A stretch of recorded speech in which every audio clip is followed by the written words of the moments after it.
New inverse vaccine could wipe out autoimmune diseases, but more research is needed. An inverse vaccine, quote unquote, which selectively suppresses the immune system, treated multiple sclerosis in mice, but how well could this new approach work with people? The study authors tested the inverse vaccine in an animal model of multiple sclerosis, a condition in which the immune system attacks nerve cells as pictured. The antibodies, the orange, are binding to the nerve cell blue to call immune cells to the site. Now, scientists have created a new type of vaccine that, instead of activating the immune system, selectively suppresses it. The so-called inverse vaccine, which has only been tested on mice so far, could one day be used to treat autoimmune diseases in which the immune system attacks the body, the researchers say. The vaccine was given to mice with a condition similar to multiple sclerosis, an autoimmune disease in which myelin sheaths, or the insulating coats around nerves in the brain and spinal cord, are systematically destroyed.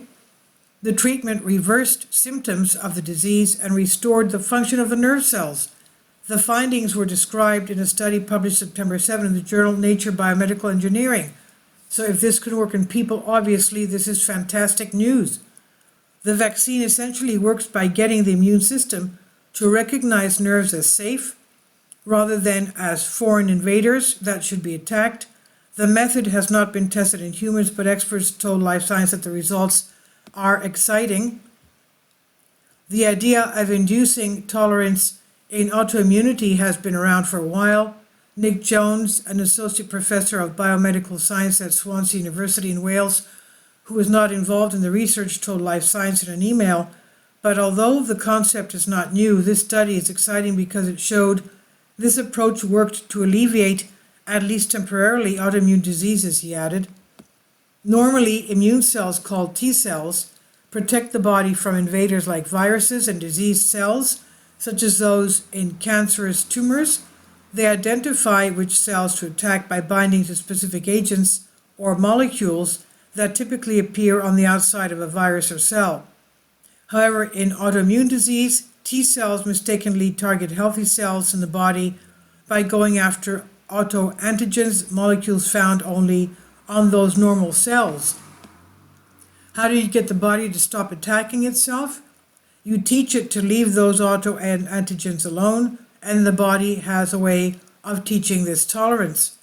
This teaching is done by a special group of cells in the liver that presents antigens to T cells and tell them that they're safe.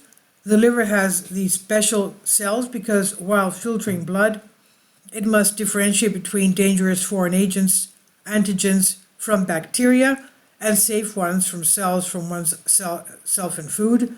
And in the new study, the researchers hijacked this process to mark the body's cells as safe from T-cell attack. They induced a form of multiple sclerosis in mice, which caused the T-cells to attack a specific antigen found in myelin.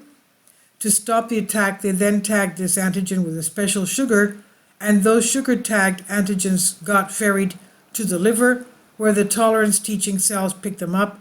The liver cells then reprogrammed T cells to leave myelin alone as well as protect it, essentially removing myelin from the immune system's hit list.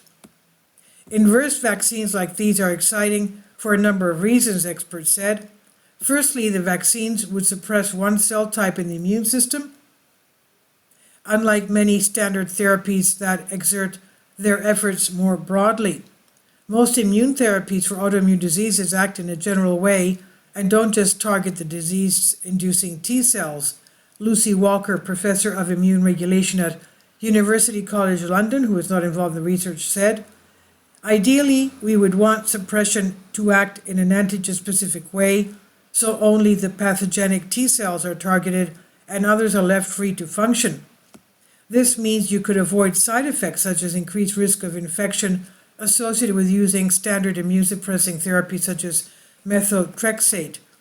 Vaccines also stimulate the formation of immunological memory, or the body's ability to remember infections so that it can better respond the next time it encounters the same invading microbes. Current therapies for autoimmunity are really short of broad immune suppressants, and they work while you are taking them, but when you stop taking them, they stop working. Study senior author Jeffrey Hubble, professor of tissue engineering at University of Chicago, said, "The idea with the vaccine is that you develop memory of that therapy." However, although the results of the new study are promising, more work needs to be done to develop this technology into a treatment that can be feasibly used in humans, Walker said. For instance, the protective effects shown in the study only lasted a few weeks, so it is unclear how long they could last, especially in people. Another potential issue is that the immune system could regain its memory of the target antigen, which may mean a booster dose would be needed, as is the case for many regular vaccines. Hubble said that this is something that clinical studies will have to investigate. Success in animal models also does not always translate to humans. It's unlikely that a single approach will work with all humans with a particular disease because these diseases have more variation in the human population, in part because people are genetically very different from each other, including for genes that are important in the immune system, so they respond differently. Dr. David Fox, professor of internal medicine at University of Michigan, who is not involved in the research, said, "Another tricky issue is that for each autoimmune disease, scientists will have to identify the specific autoantigen that the body is primed to attack, which Jones said could involve an extensive amount of research. For some autoimmune conditions, such as psoriasis, there is not a consensus on what the autoantigen is," Fox said, "and in multiple sclerosis, for example, there are several autoantigens that are known to be targeted by the body's immune system. This makes it difficult to measure the benefit of treatment in humans," he said.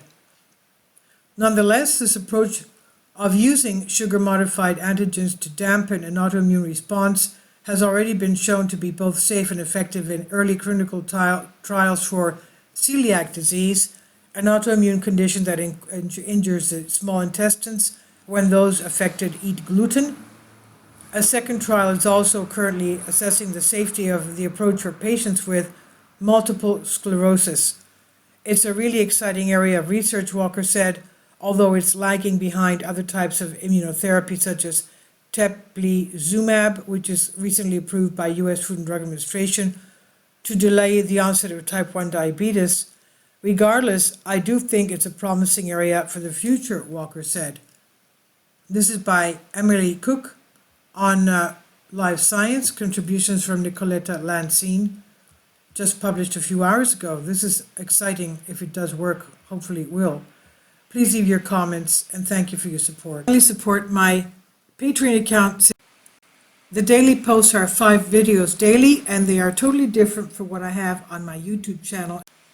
Thank you so much for your support and that you find all my content so interesting. You'll find the Patreon account details in the description box below.